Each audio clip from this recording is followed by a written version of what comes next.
Yeah. All right. Hey guys, welcome to the Big Blue United podcast. My name is TJ. I'm here with Dan and Colin. We're back post Super Bowl. How you guys feeling? Did you enjoy the game or? I enjoyed it because I got to watch it with you and your family. That's right. So that was fun. We took the train up from the city to Westchester. We stayed over the night. We had some pizza. We had some wings. Had some delicious outdoor. It was amazing. Great night. Great night. It was good. Delicious outdoor. Oh, okay. I think I picked that up. It took me a while. I was like, outdoor or what? We grilled something outdoors. Something was on fire outside. Yes. Yeah. It was not a grill. I enjoyed the game as well. We had some families over during like the pregame and I guess like the first quarter or so, and then I got to watch it and basically fight to stay awake because I'm old. I was dozing off as it went into overtime, and I just caught like every other play. It was a very strange Super Bowl watching experience, but I enjoyed it. I don't blame you because like we were talking about it, especially when it was over. I was underwhelmed by it. My dad texted me. He's just like, that was one of the best Super Bowls I've ever seen. I'm just I don't know if we watched the same game. Yeah. No. You know what really sucked and was like brutally obvious was the call at the time. Like the call of the final play was like they almost didn't know what was going on. Like I know. That's what they said. They didn't know what was going on, apparently. How did they? I feel like they explained it like a second earlier, but yeah. I know. Let's continue the Super Bowl. Before we do that, let's hit the sponsors and all that. Please, guys, follow Big Blue United on Facebook, Twitter, Instagram. You can follow us, BBU Pod, Boys of the Z on Twitter. Our sponsor, again, today is ButcherBox, butcherbox.com. It is a meat delivery service, protein delivery service, I guess you could say. We all got sent a nice box. Great meat, great quality, great price. They're doing a dual promo right now. If you see on the bottom of the screen there, if you're watching on YouTube, you can choose for a free year to add onto your box free chicken thighs, ground beef, or steak tips. Every box you get for an entire year. And then that's from all of the month of February. And then you got President's Day flash sale. Your first 3 boxes, you get $20 off each of them. So a lot of good deals going on. Double deals, butcherbox.com. We love them. You guys should check it out too. Yeah. Read. All right. Super Bowl. Yeah. Well, they were saying the Niners didn't know that the overtime rules were different in the playoffs than the regular season. That's a pretty bad oversight if that's true. Because they said conversely, like the Chiefs had like weekly meetings on to like remind players of overtime rules. And I think everyone should know. Like I vaguely knew there was different rules, but I don't. Off the top of my head, I didn't realize, but I think if it's... I mean, when the ref explained it to them, you might think they would listen.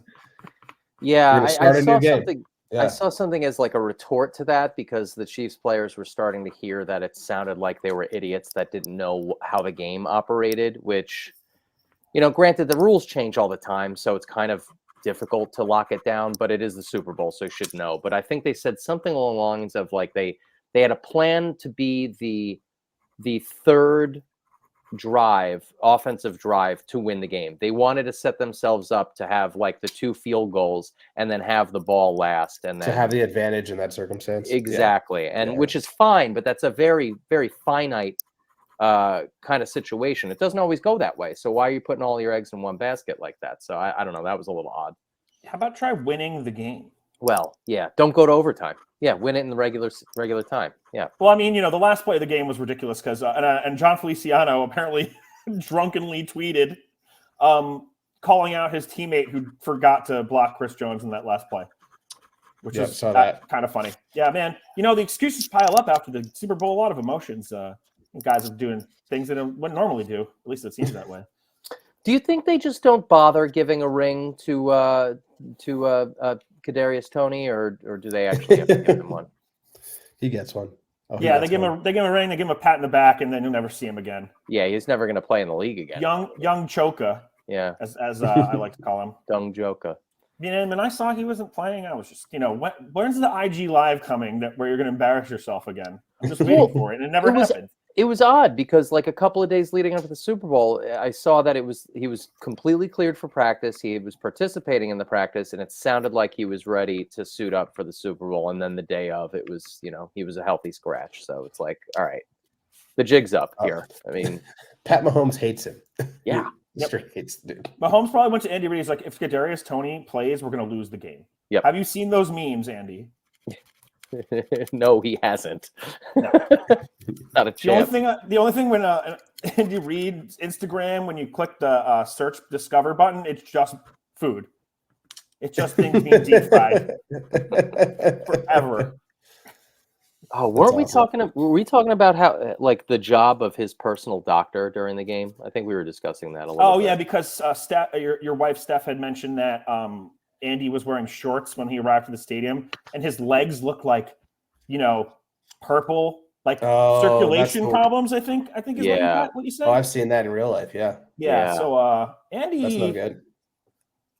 Well, that's what happens when you devote your life to football instead of other things like raising your kids or eating well, or making sure your kids aren't complete degenerates. Did I mention that? Yeah. I think I was saying that too. It was one of those games where I wanted Mahomes and Kelsey to lose and Andy Reid to win, which obviously doesn't make any sense at all. But then you think about it, just like Andy Reid is like a very likable character, and then you hear about his family and then like everything that happened over the years, and it's just like, what's happening here? There's like a disconnect. Is it just the sole fact that he has ignored his family for the last probably 35 years? Kids aren't good at football. Kids aren't good at football. Doesn't care. That's what. No, he said. I think someone asked him about the whole Travis Kelce thing where he like got up in his face or whatever. And he's like, I got 5 kids. I know what that's like when they're emotional. I was like, well, when you're like 30, you should like have the emotional intelligence like not to be acting that way. What a bozo that dude is. Oh my God. Oh, all the memes now is just like of basically Taylor seeing what the future of possible child with this man and knowing that it's going to have an IQ of 27. That's that whole true. Viva Las Vegas thing was so cringy. Oh my God. That was pretty funny. And Jim Nantz was playing into it. Like, guys, shut the hell up already. No, because I liked that he was playing into it. And then he, because he made him even look even stupider and sing the stupid Beastie Boys thing. I guess you're right. Yeah. He definitely lit a fire under his dumb ass. That's for sure. Yeah, whatever. Let's move on to some Giants stuff. Coaching changes, guys. Obviously, the first thing to talk about. Giants hired defensive coordinator Shane Bowen, former Titan under Vrabel. Just want to know, guys, what do you feel like, moving on from what was a guy who was a big blitzer to someone who's a little bit more conservative? I think the Titans just blitzed 21% of the time. We were blitzing almost 40% of the time. It's a different defense. It's still a 3-4, but it's going to be more of like a bend don't break sort of thing. I think less chances. Are you guys happy with this pick, or do you think they should have gone in a different direction?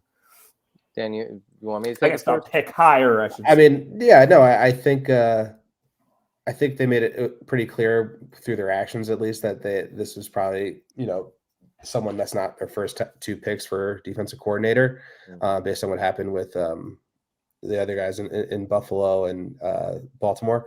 But Denard Williams is the Titans defensive coordinator now. Yeah, that's funny. I mean, I think he seems fine. The defense he oversaw were solid to good, and it sounds like he has the knack for improving talent, or at least putting them in the best position to succeed. So that's good. And the most important factors are, A, he's young, because we are an ageist podcast, and B, he's got like a beard, and I think he's bald, so he fits in with like the status quo with the uniform and the like the aesthetic of the coaching aesthetic.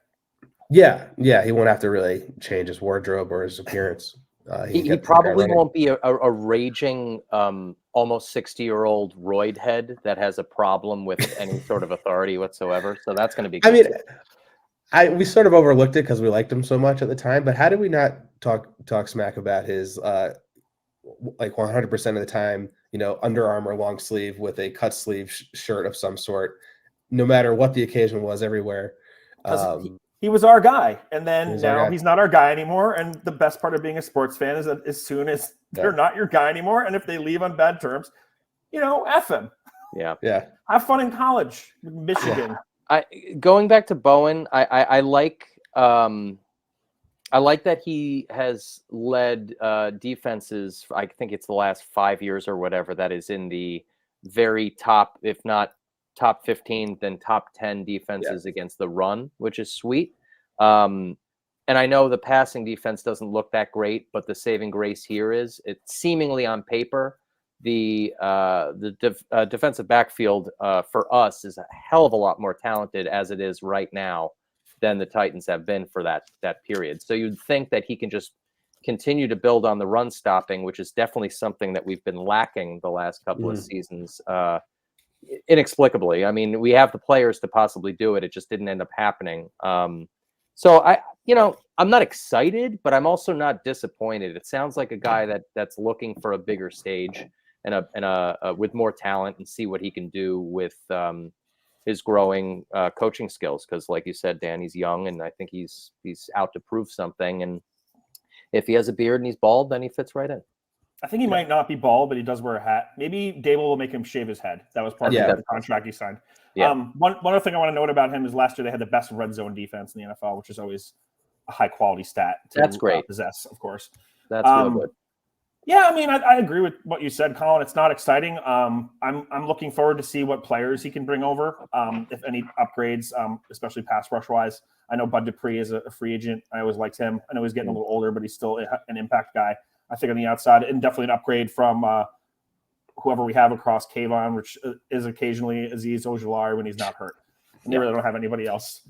What else we got? No, I actually want to ask you guys, do you think part of the reason why the Giants didn't sort of land one of their top two defensive guys is that people are a little scared to join this organization? Do you think that Dable and Shane are on the hot seat, or do you think that's just perceived? I don't know. Yeah, has it been not the greatest last couple of years? Sure, but I don't think. Is it a little of both? Maybe, but I don't think. I think those other situations just kind of work themselves out, where the guys who got hired elsewhere like those situations better. I mean, it's as easy as that. I mean, I don't think the Giants organization is like the. I mean, who would you consider the most scary? They're not the Jets. We can say we're not the Jets. That's basically it. You're not running to an absolute dumpster fire, although it's approaching that. I don't know. I think Shane is a little better off now than how Dable looks, but I don't know. A job's a job. It's the NFL. You're making a lot of money, and if you make your name somewhere, you can move on from there afterwards. Who knows? Like, even if you go down with the ship and the whole staff gets fired eventually, that doesn't necessarily mean that's on you. So I don't think that should scare people away. Yeah, I don't have a true read, I guess, on what the actual dynamics are between Dable and Wink, like throughout the league, how that's perceived. But I don't think it would be too discouraging. I mean, I guess the thing I would point to more as discouraging is the quality of our roster, which might, a coach might see and be like, that's a huge project. Like, the upside super high because you get a lot of attention if you can do it. But if you don't have the pieces or even like the talent to run the kind of scheme you want to run, which probably we don't, I think that plays probably a bigger factor into it. One of the things I guess I wanted to put to you guys, and TJ, I don't know if you have this on your agenda, but sort of overall discussion about like why not only like all the Titans coaches that are coming over, but maybe why? Like, is it like, can we theorize like a conspiracy there? Or, I mean, is there a Patriots Vrabel connection? That's what I thought too, Colin. Yes. Yeah. Like, are they preparing, like, if Dable sucks this year, like they got like a handshake agreement to bring in Vrabel? Because I feel like John Mara's like, I want Mike Vrabel. That's my kind of that's a safe pick for me. Such a shame if we never actually got to see, the Dable offense in full effect. Yeah, I feel like that's our destiny, man. I feel like that's our destiny, and it really sucks because they're gonna go the opposite direction and get someone like Vrabel, defense first, run game first, and it's all gonna be because they wouldn't move off Daniel Jones. It scares the hell out of me, like that they would fire Shane and Dable, and all of a sudden John Mara's like, yeah, Saquon's a free agent and he's 35. Yeah. Let's resign him. Yeah. Yeah, we gotta keep Daniel on for the next 2 years and Saquon and you get this team back to sucking. It's like so Gettleman never left. Yeah, I mean, speaking named, excuse me. Speaking of Saquon, I know this is not like, you've probably read this too, that I don't remember who it was, and I'm blanking for whatever reason, but somebody proposed to him what he considered to be a fair situation for both sides, being the team and him, and he agreed that being allowed to look around, play the field a little bit, and see what he can get, and bringing back a deal to the Giants to possibly match is fair and a good situation, and frankly, probably what's going to end up happening. That's likely. It's going to be less than what they offered him last year. Can guarantee 100%, as it should be. I mean, that's wear and tear on his legs. I mean, he's been injured. Every year you're not going to go out and spend Christian McCaffrey $15 million a year, and a guy who was probably going to miss half the season, at least. Yeah. Pretty much has missed half. How many years has he been hurt? He's been in the league 5 years. He's been hurt 3, probably the majority. I mean, it's not good statistics. You need availability is always the best quality for any player to have. Yeah. Today, Jordan Renan posted a poll on Twitter, and he got 8,000 respondents. Do you want Saquon back? So this is all NFL listeners or Giants fans voting. So there's 3 options. Which one? Yes, resign him. 2, franchise tag him or let him walk. He's an RB. The results are 47% say re-sign him and 40% say let him walk. No one says franchise. And then there's a pretty hilarious argument going on between people that want to keep him versus people that want him to go. And it's just the same. The people, everyone that has the re-sign him thing is total like PR. It's all the examples that these people give to keep him is like, he's the center of the locker room. He's the only one that can take over a game. He can take over a game. I've never seen Saquon since his first season when he had like a couple games that you're like, holy cow. Other than those like 2 games 6 years ago, he can't take over a game. Nope. The last time I saw Saquon take over a game was when we played the Titans week 1 last year. Yes. And when he did that 2-point conversion and he willed the win for the team. That was the last time I saw him do anything like out of the like extraordinary, I would say. Yeah. I see us already, when they inevitably like give him a contract that's too rich and we're watching him in the game and he has just some mediocre like 3-yard run, we'll just be yelling, "That's how you take over the game." That's how you take over. I can't wait. I mean, I don't know. Knowing that Shane has a brain in his head and like he's going to be the one to be like, yeah, go see what kind of deal you're going to get.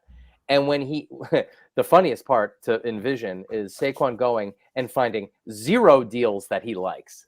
That's going to be the best friggin' part of all of it. That's what they should have done to Daniel. Same thing. Yep.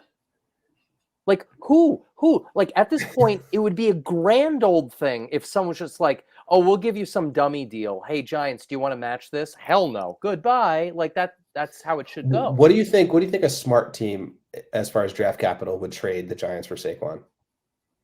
A smart team? A smart team. They wouldn't.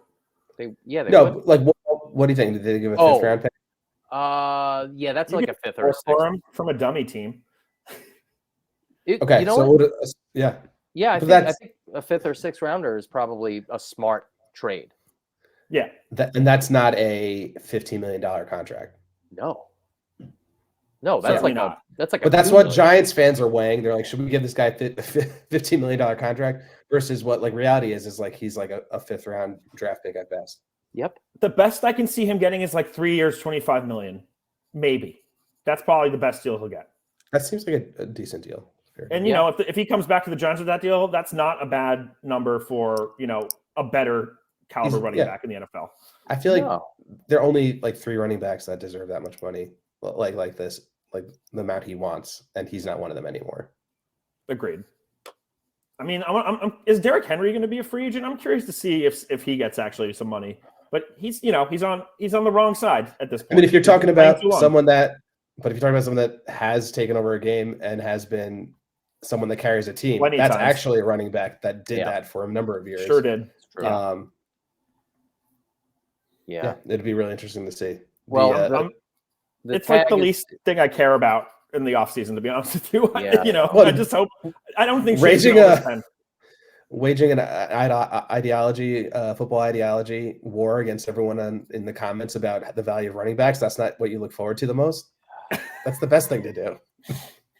Use the whole offense, man. How could you get rid of the whole offense? The only reason we were able to do anything is because of him. It's like, do you hear yourself? Did he even have 1,000 yards rushing? No. Like he might have had no this year. No. Okay. It wasn't. No, he like, didn't even approach it. Yeah. He had like 160 yards receiving this season. Like a game changer running back, is getting you close to 1,000 yards receiving too. Like Christian McCaffrey, who you should probably give the ball to in overtime. Yeah. Or future if you have top him on your 3, team. like Jahmyr Gibbs. It's coming. Anyway, we could go on about this forever. Yeah. More coaching stuff. Kafka got promoted to Okay, sorry. Yeah. No, it's okay. I was just going to say he had 962 yards. Almost 1,000-yard rusher. Yeah. Is this good? If that guy's leading your team, then that's the problem. You don't want an offense where the cap is 1,000-yard rusher.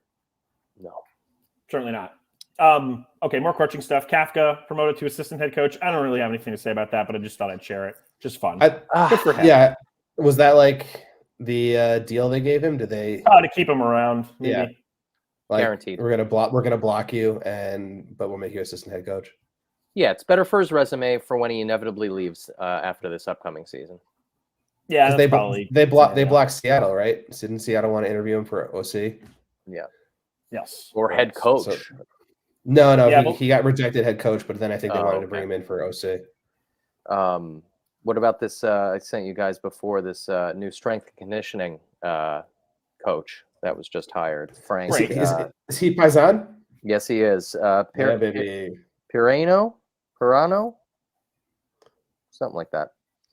He's bald. Right. He doesn't have a beard, so he's going to start growing it, I assume, as soon as possible. And he looks huge. So hopefully he doesn't like injuries, and hopefully he does everything the exact opposite of how we've been doing it for the last 30 years. Can you imagine you get in your interview? It's like, what do you think about injuries? I hate them. I hate injuries. It's like, you're hired, man. Yeah, perfect. Hates injuries. I mean, the Giants, they need to replace that position. Yeah. He's from the Titans as well. So there's another Titans guy to bring on board. Frank Priano. Yeah. Yeah, it's sounds good to me. I don't know. I feel like we've joked about the conditioning guy just because of injuries. So maybe be interesting to know like the stat of how injured the Titans are. But we all know it's the turf, so it doesn't really fucking matter. It's just the turf. Oh, can we do a side discussion on the turf real quick? Yeah. Colin, can you opine as the foremost soccer fan about the implications of the World Cup being held in the United States and the final being held at Giant Stadium and what that'll force? Grass. Yeah. But it'll a sustainable future for grass, or is this just like we're going to do it for soccer, then fuck it? I think just for the sole fact that they're going to be putting grass in the stadium. They have to prove the concept, right? Well, the conversation's going to be there. It's going to be asked, and it's going to be asked to Woody Johnson and the John Mara and everybody else, because just for the sole fact that the biggest event in sports in the entire world is going to be happening in this godforsaken stadium that we use, which is amazing. There must be some money being passed around pretty big time. It's got to be a conversation. I mean, you guys remember I think it was the 2000 season where they were, I think they were experimenting with it because it was only the one season that they did it. Oh, and I'm sorry, they were experimenting with grass? Yeah. Yes, they were calling it grass now then. And I think the problem was it ended up being too choppy and too much of a pain in the ass, not to mention it cost too much to that squeaky pocket having John Mara's squeaky ass walking around. He didn't want to spend any money or pay anybody to do any of the grounds work. And I think he said, never again. Let's just get the cheapest crap out there. Who cares about the players? This is a gladiator sport. And who cares if they die? Sign a waiver. Yeah, he's going to look forward to kicking a lot more trash cans in the future. Yeah, exactly. Really his outlook, yeah. I mean, that's an awesome term for him, by the way. Old squeaky ass. Yeah. That's old squeaky ass thing. Old squeaky ass. Okay. But honestly, though, if all right, yes, real estate in the tri-state area is incredibly difficult and very expensive. And like the comparison to Dallas as a stadium to what we have is vastly different because of that. Everything's so much cheaper in the South. I get that. However, we didn't put a dome on this thing. So there is other money to be spent. And why can't it go into the turf itself? It would be glorious to go to the stadium. It would change the whole dynamic of walking in to actually enjoy going there because it looks like a football field, you know? I don't know. It's going to be a conversation, and I'm sure there's going to be pressure to keep it. I feel like the Mariners are like deep state turf. You know, if you think about it, remember what the field was before this?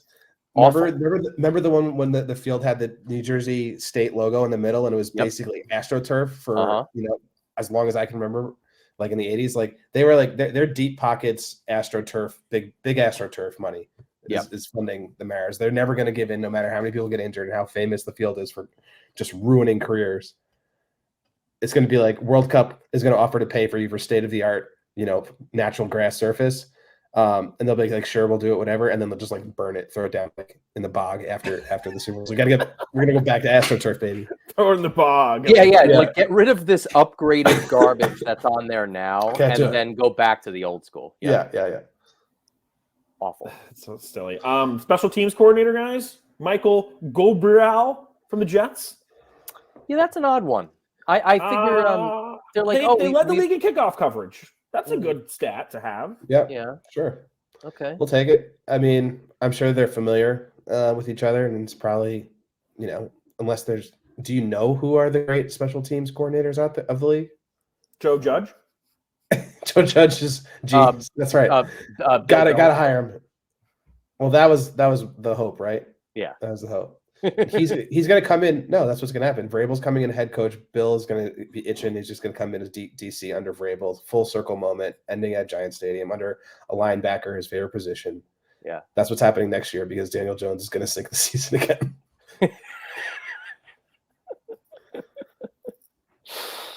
And then we're going to turn into what we hate the most: the Patriots.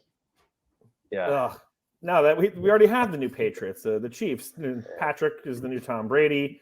This whole thing is going to happen all over again. You were hoping Tom was gone. There'd be some more parity, but nope. No, but it's all being set up. We have to beat the Chiefs in the Super Bowl. It's true. This is the way. This is the way. but we're not going to do it by kicking everybody's ass. We're going to sneak in at 9-8, and we're not going to be fun at all. We're not going to be fun at all. It's going to suck. Yeah, I'll take it. Anything's better than last year. Basically every year. You're right.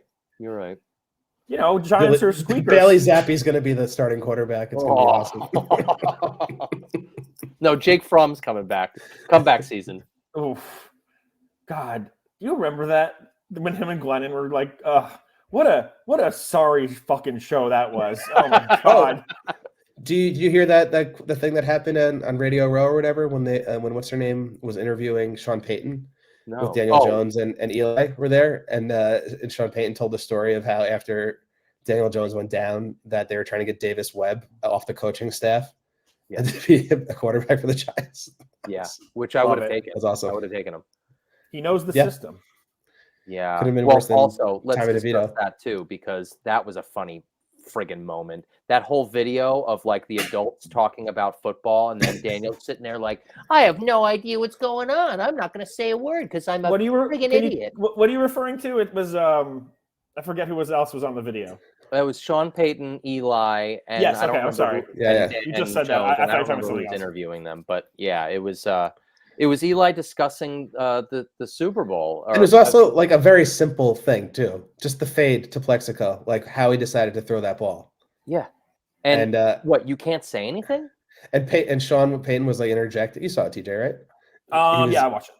He was interjecting with like all like questions to Eli, and Eli was answering. And this went on for like 4 minutes. Daniel Jones just could not think of a word to say to add to the conversation, just staring blankly.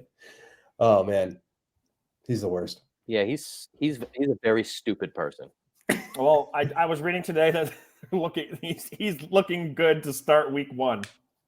So there you have it. I heard this weekend from a friend of a friend, or basically a friend told me a friend of his friend played golf with Daniel Jones once, wow. and spent some time with him, and said there's no more difficult person to have a conversation with in the entire world than Daniel Jones. Oh my God. I bet Kadarius Toney might be more difficult. That's possible. Or no, at least he would respond. I think he'd say some wild stuff, and the conversation would just end. Yeah, I feel like this is the impression I got was like this is like talking to a wall. It's like, hey Daniel, you've worked your whole life to become an NFL quarterback. Do you have any input about this at all? You know what? It's funny to think about because the impression and the assumption about Eli when he was a player was exactly what's going on with Jones now in terms of their demeanor and their personalities. But it's clear that Jones is really just an idiot who can't speak, and Eli was intelligent for many years and just wouldn't let anybody know it. I know I sent to this guy. I'm wondering if anyone saw this video of Kayvon Thibodeau being asked who he wanted the Giants quarterback to be next season, and he kind of pauses. He says Daniel Jones, and then just gives the camera the funniest look. Yeah, it was so obvious that he wasn't. It was like really meaning what he was saying. It was like the Jim in Office Space look, when he turns his head to the camera. Yep, it's like exactly what it was. 100%. Breaking the fourth wall, totally. You guys want to hit anything else today? I don't know if you want to do a little off season, or we should just save that for a future day. Or should we tease the JJ McCarthy hype that I keep seeing on draft Twitter? Yeah, go ahead. I mean, is that your guy?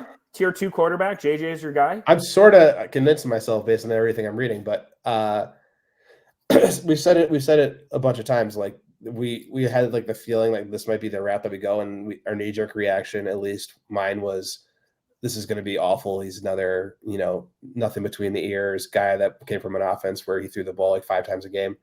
I don't know. Maybe that's true.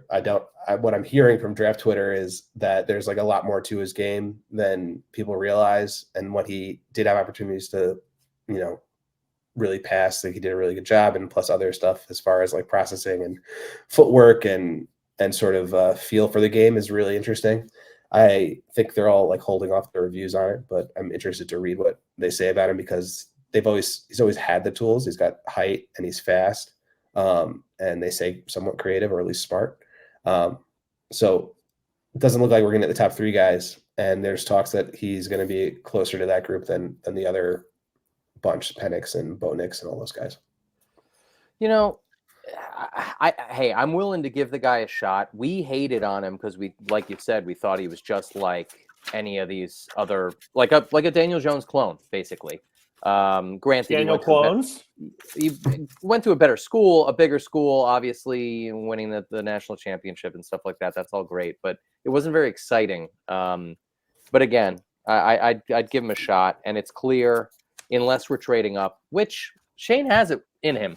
He can figure something out. He can wheel and deal. Who knows? I was talking to my dad about this. He's convinced we're not going to move up. And I'm like, because you're convinced we're not moving up, just wait. We might. There's going to be a lot of teams that want to move up in this draft because of what the quarterback class looks like next year. Yeah. I just hope that it's not 3 first-round picks to move up. That's all. If they give up 1 next year, I won't cry. But if we end up like the Rams, perpetually, the Rams first round pick since 2017. This one right here. It's wild. Crazy. That is wild. I just don't like trading all that draft capital when your roster is just so has no talent on it at all.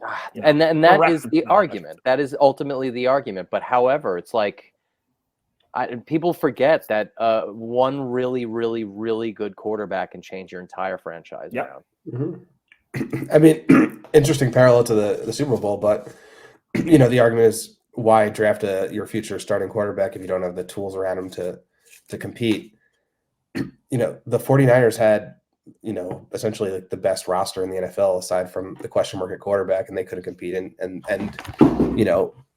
a player like Pat Mahomes or anywhere near his talent brings everyone else up. Like no wide receivers this year. They kept Kelsey off the field. He didn't have a great offensive line. He's just the best quarterback we've seen in 15 years. There's an in between there, but you can build a team when your quarterback when you have a quarterback on a rookie contract, that's the goal. Otherwise, you're not winning anything. You're not beating Patrick Mahomes with anything short of an excellent, like elite tier, top 10, top 5 quarterback. Agreed. Yeah, I guess. So if you think Caleb Williams can be that, then you trade the farm for it. You trade next 4. But if you miss, it's such a sets you back so many years. But if you have to start Daniel Jones, you're going to get fired anyway. So yep. That's that's a good point, Dan. Yeah, I guess when it's year to year, your job's on the line. Maybe you mortgage the future to keep your job. Which is not great, but it happens. It does. Yeah. The next thing, March 5th is the next date that matters, and that's when franchise tags happen. Which we're not doing that. So that is not going to be something with at least with Saquon. I mean, it might be a Xavier McKinney situation. Not sure. It's a bit much money. The Giants only have, I think, $15 million in effective cap space. I think the tag for safety is $15 million. We'll say. But they'll probably cut Glowinski and restructure a couple contracts. Yeah, they'll definitely do that. I hope they give Waller another year just because we traded a third for him. Even though his cap hit is like I think $7 million or something like that. Yeah, he should come back. I mean, despite the injury history, there's not many other playmakers on the offense. No. Yeah. Anything else tonight, guys? Yeah. No. Good. All right. Good. Thanks everybody for listening. This is the Big Blue United podcast. Don't forget to check out butcherbox.com. Get your dual promos. And we'll see you, I think, to do some off-season. I'm not sure exactly when we'll be back, but it won't be for too long from now. See you. Yes. Peace.